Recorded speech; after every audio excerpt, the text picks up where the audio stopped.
29, September 13, 1970, the Israeli government decided on the establishment of a Nachal settlement in the Gaza Strip, Gush Katif. This decision constituted the implementation of the Five Fingers Plan, based on the idea of establishing blocks of Jewish settlements on state-controlled land and breaking up Arab settlement contiguity along the coastline. There has been a Jewish presence in the Gaza Strip throughout the generations. After the Hasmoneans conquered Gaza, they settled Jews there. And the Babylonian Talmud tells of Rab Elazar ben Yitzchak, who lived in Kfar Darom. The remnants of a gorgeous mosaic bear testimony to a magnificent synagogue that once existed in Gaza. There are also famous characters from the region, such as the poet Rabbi Yisrael Najara and Natan Ha'azati. Following the 1921 uprisings, Jewish settlement ceased to exist in Gaza until it was renewed as a part of the 11-point plan with the establishment of the settlement Kfar Darom. 2 years later, during the War for Independence, after 222 days of valiant battle against the Egyptian army, the defenders of Kfar Darom were ordered to retreat, and once again, Jewish settlements ceased to exist in the Gaza region. The government decision to renew settlement in Gush Katif signaled the return of the veteran residents to Kfar Darom.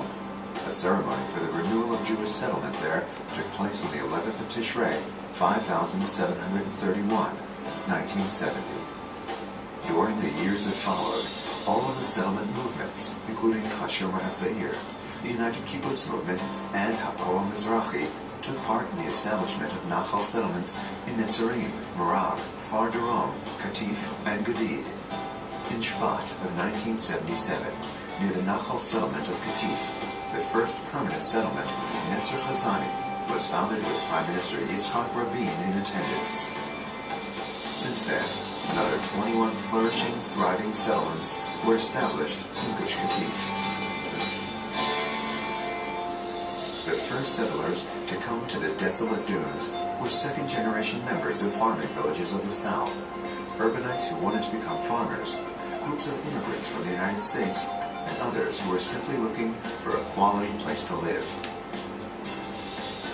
Small towns were established in northern Gush Katif, which took in new settlers, religious and secular alike, who were enchanted by the location and the high quality of life the new region offered.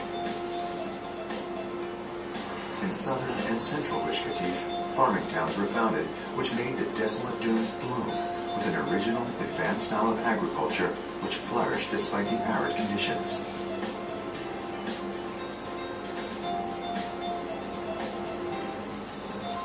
Soon the agriculture of Gush Katif became a true empire. Advanced, creative agricultural techniques were developed among the dunes of the Gush, such as raised bed gardening, worm-free leafy vegetables, tomato trellising, and organic produce, and the crops of vegetables and flowers found their way to important markets the world over.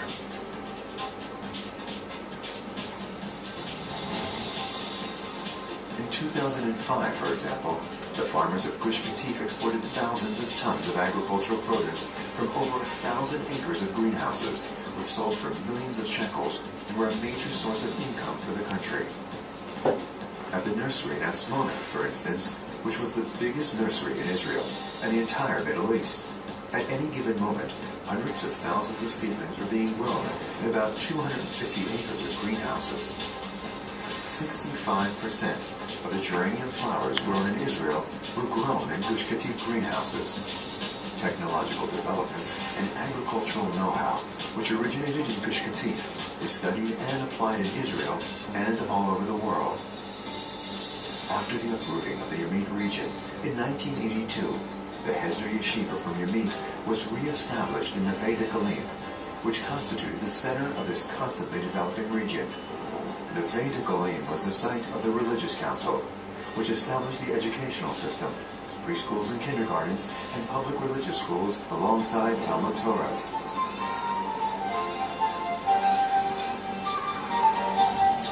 A Torah-based lifestyle was a significant part of community life. Alongside daily lessons in synagogues at various settlements and the Hezder Yeshiva in Neve Dekolim, Yeshivat Dorat Chaim and various Talmudic institutions were also established, adding some spirituality to the residents' daily lives.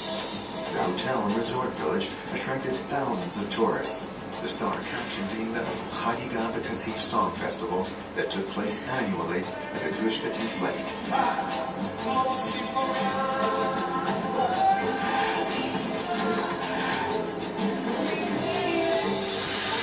When settlement began, there were good relations with the Arabs, who saw the new settlers as a blessing.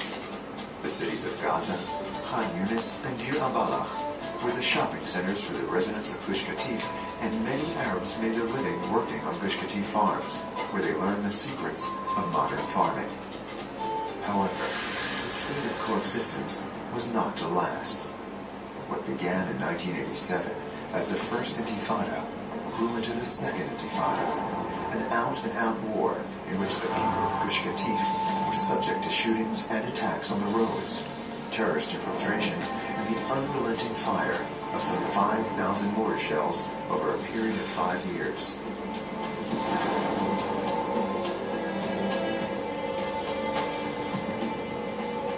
The people of Gush Katif had to learn to live with a complex, demanding routine. But despite all this, Gush Katif continued to grow and flourish until by 2005, some 9,000 people lived in 21 settlements. Simple people who knew how to deal with challenges made the desert bloom and realized the ideal of combining a religious and secular lifestyle.